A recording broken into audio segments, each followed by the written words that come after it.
সরকারের কাছে সারের দাম কমানোর দাবি জানালো কৃষকরা। ঘটনাটি চরিলাম ব্লকের উত্তর চরিলাম গ্রাম পঞ্চায়েতের ফকিরামুড়া এলাকায়। এই এলাকায় কৃষকদের রয়েছে প্রচুর পরিমাণ পাতা সবজির ক্ষেত এবং ধানি জমির ক্ষেত। সবজির জন্য বিখ্যাত এই ফকিরামুড়া এলাকা। কিছুদিন পূর্বের বিধ্বংসী বন্যা এবং শিলাবৃষ্টিতে এই এলাকার কৃষকদের সমস্ত পাতা সবজি এবং ধানি জমি নষ্ট হয়ে যায়। ভীষণভাবে চিন্তিত এই এলাকার কৃষকরা। কি করে তারা আবার ঘুরে দাঁড়াবে?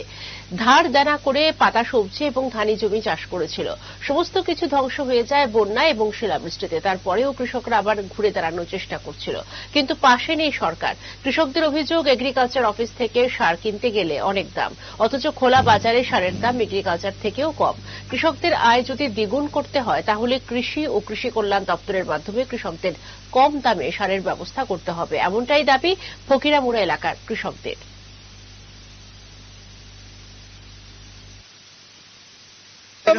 সার ওষুধের যে দাম সরকার তো আমরা সরকারের যে সার দেয়, কিন্তু সার দিলে কি তো অফিসের ভিতরে 50 কেজির দাম 650 টাকা, আর আমরা বাইরের থেকে কিনতে পারি 620 টাকা দিয়েও কিনতে পারি।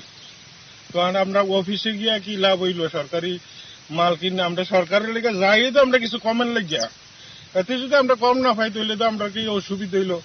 আমরা তো অসুবিধা, আমরা সরকারের কাছে কোনো সুবিধাই পেলাম না। হ্যাঁ, যে কোনো ইয়ে আমরা তো সরকারি জিনিসের লেগে অফিসটা আনলে 650 টাকা লাগে, আর খোলা মার্কেটটা আনলে 620 টাকা, 30 টাকা বেশি। তো সরকার আমরা কি সাবসিডি দিল? তাহলে অফিসে গিয়া চলে কৃষকরা কোনো লাভ নাই। খোলা মার্কেট 620 টাকা হলে আমি খোলা মার্কেটে বাজারতে পাইতে আছি, খোলা মার্কেটে লাগে 650 টাকা।